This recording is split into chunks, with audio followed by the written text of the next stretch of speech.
He went for a little walk. Tonight, I decided to go for a little walk. It was dark when I left. No one around. I was all alone. The stars were out and incredibly bright and sharp in the cool night air. I gazed up at them as I walked, and knew what I must do. Kill. Kill. Kill. That was a message from out there, from somewhere in the darkness overhead. I went for a walk through a big park, but there was no one there. Just me and the stars and the message from out there. Kill. It was a big park. I walked the outer trails, then all the inner trails, but there was no one there. No one to kill. A late jogger ran along one of the outer trails, so I turned and began walking towards her across the dead grass. And then I began to run, softly. And as I ran, I thought about what I was going to do to her and how I was going to do it. How I was going to kill her. About how I was going to kill. But in the end, I couldn't catch her. Darn it. Darn it all. So I kept walking. It was too early to go home. I hadn't killed anyone yet. And that's when I became aware of the man. The man was on the far side of the park, walking along the outer sidewalk. Would he come into the park? Would he? I began walking parallel to him, along one of the trails leading to the center of the park. He entered the park at the very edge. It was a section with very little in the way of lighting, so he was hard to see. I left the trail and moved silently across the grass to cut him off. He would be in deep shadow, but I knew the park like the back of my hand. And besides, I smelled prey. Prey!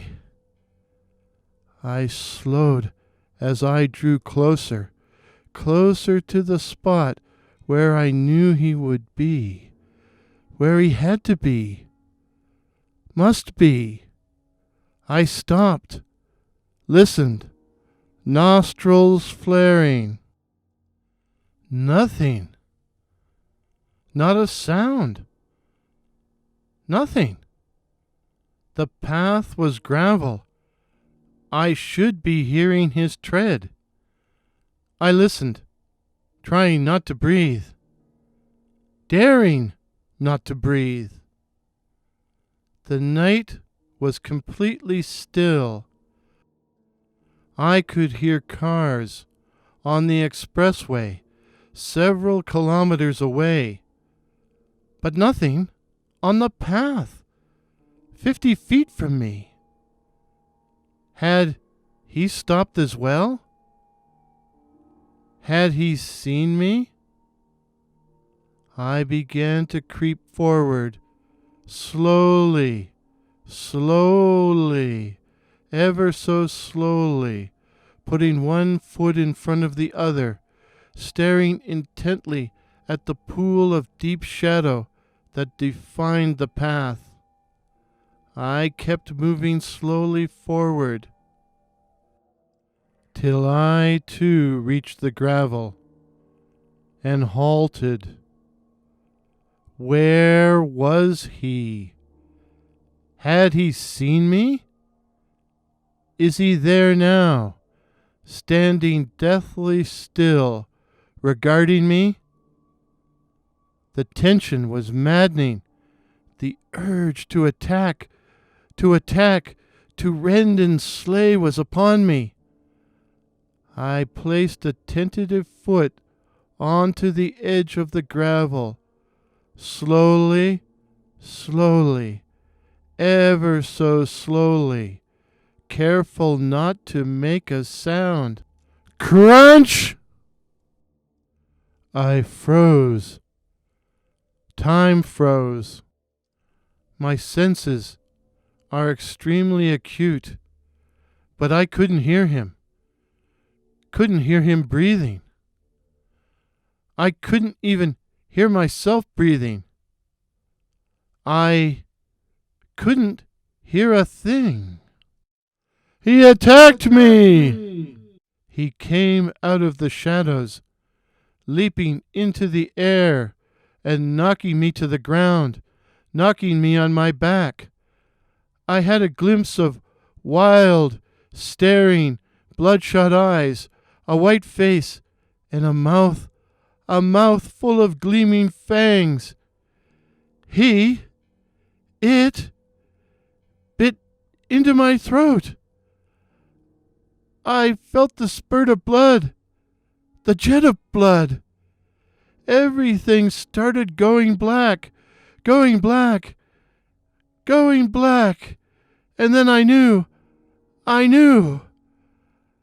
that I must die.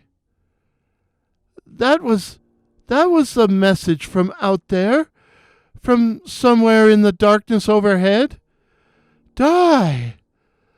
I wasn't the hunter. I was prey. The prey. Prey.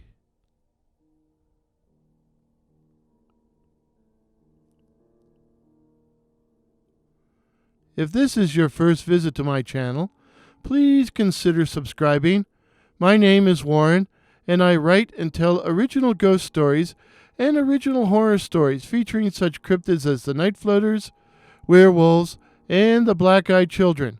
So again, please consider subscribing and help me to reach my goal of 2,021 subs in 2021. Till midnight. Cheers.